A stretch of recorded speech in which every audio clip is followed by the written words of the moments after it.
çekti zinzir, sen məndən əzizim. Titrəyir ürəyim, hey əsirdi izim. Küsərək yenə də tərk etdin məni.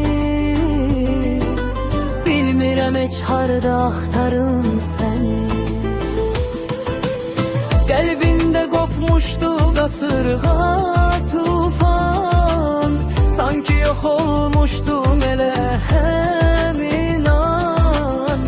O zaman batdım mən qüssəyə, qəmə. Yoxluğun öldürür məni, sən demə. Gözlərim dikilib getdiyin yola, boylanıb baxıram sağa gah sola. Heç yerdə görməyir gözlərim səni.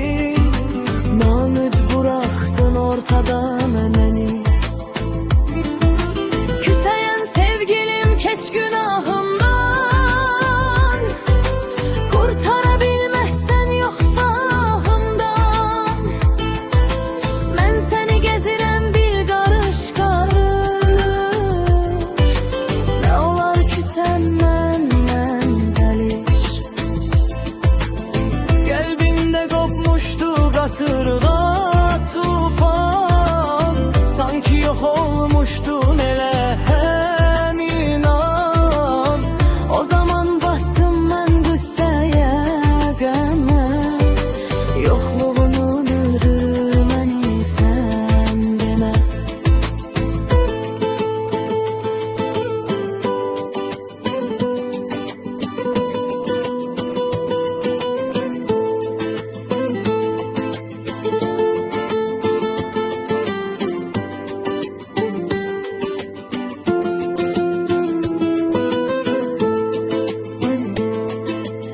Gözlərim dikilib getdiyin yola,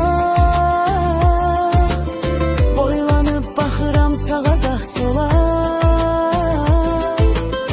Heç yerdə görməyir gözlərim səni. Namüd buraxdın ortada məni. Küsəyən sevgilim keç günahımdan,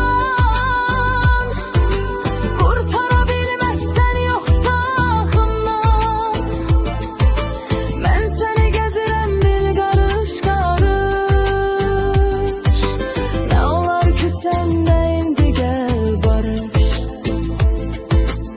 Qəlbində qopmuşdu qasırğa tufan, sanki yox olmuşdun elə